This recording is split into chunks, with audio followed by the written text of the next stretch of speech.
Next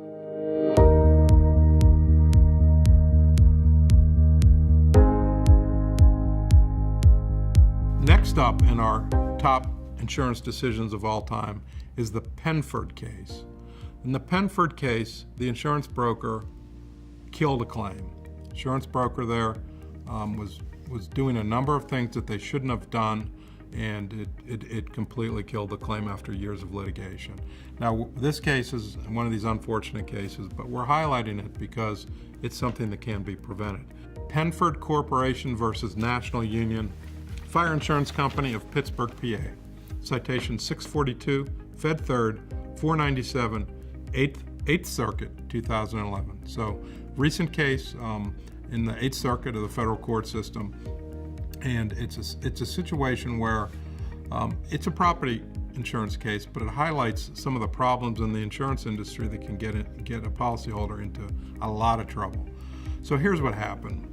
Penford is a manufacturing facility. They're a big company located in Cedar Rapids, Iowa. Had a flood. The flood was terrible. It caused a lot of damage. And they got in dispute with their insurance company about which limits applied. There's several different limits in the policy as far as we'll pay this much for that, this much for that, and this much for that. And we won't get into the details of how that worked or what they claimed, but what we would like to say is the policyholder was right. They had the right argument, and they had the correct interpretation under the policy, but they still lost, and they lost in the worst possible way, and that is they lost after years of litigation on appeal. The appellate court said, you know what, your broker said something, we are dismissing the claim because of what the broker said. So let me explain what happened. So the problem in this situation was Marsh, which is a very sophisticated insurance broker. Marsh was representing Penford on something. They were doing what they call insurance claim advocacy. So what happens is if you have an insurance claim, Marsh deals with these things, so they have, claims advocates, people that will help resolve the claim. And these claims advocates at Marsh were working on this claim. But Marsh also placed the policy, and Marsh also placed the policy. They did whatever work they needed to do to get the policy in place.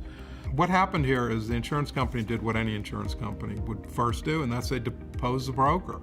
They asked the broker, hey, what don't you think our interpretation of the policy is correct? And the broker, I guess after a lot of questioning, said, okay, you're right. And you know how these depositions go. Clients under oath, they're there for long periods of time, and the insurance company's only job is to break them down. And they'll hit you, and they'll hit you, and they'll hit you hour after hour after hour, looking for that one snippet of information that helps them. Well, they got this one snippet here. I'm not saying that it wasn't easy for Marsh, but Marsh gave that snippet of information, and that snippet of information was, well, yeah, we get what you're saying about deductibles. Yeah, it could be right. And that was it. And the court said Marsh is the agent of Penford. Marsh speaks. When Marsh speaks, Penford speaks. Marsh spoke and said it's not covered. Therefore, Penford spoke and said it's not covered. So it's under the agency principle. Not disputing agency law, but what we're disputing here is how Penford got into so much trouble. It can be avoided. So here's the problem. I think there's several problems that can be avoided here. Problem number one to avoid. Marsh drafted the policy. You're like, well, why did Marsh draft the policy? Well, here's what happens. Marsh does so many of these things. They have a word processor like everybody else. They scan in everybody's policy, and they cut and paste, put the different pieces together, and then they put it on Marsh sort of letterhead, so to speak, and they say, this is the best and the brightest policy out there, and they put Marsh on the bottom of it, and they market it to their clients, and they say, hey, why don't you use the Marsh form, because we had our word processing folks put this together and it's the best. So some clients say, okay, we'll use the Marsh form. Well, the problem with that, and it's a big problem, is the court looked at it and said, you know what, we would have found in your favor here because the policy, could be interpreted that way. The language is good. It could be interpreted in favor of the policyholder, but we're not going to do it here. Why? Because Marsh drafted the policy. The insurance company didn't draft it. And policyholder said, wait a second, contra preferendum. What's contra preferendum? Well, it means you construe a document against the party that drafted it. I mean, this has been around in insurance law for hundreds of years. If an insurance company drafts a policy, it's construed against them. If it's unclear, the policyholder wins. That's a doctrine that's been around forever. And what happened here is Marsh took the doctrine away because they wanted to do some word processing and put it on their letterhead and make it look good and use it as a piece of marketing.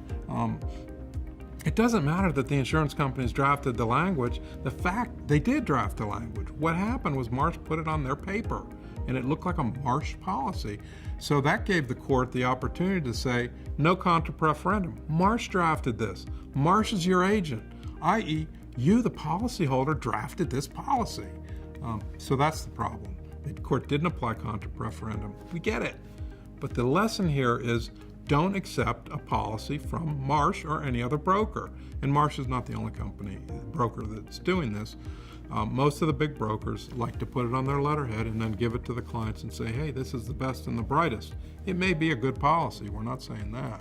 What we're saying is that you can't take a policy off broker letterhead. You have to have the policy from the insurance company so the contra preferendum applies. Point number 2, which is very important about this case.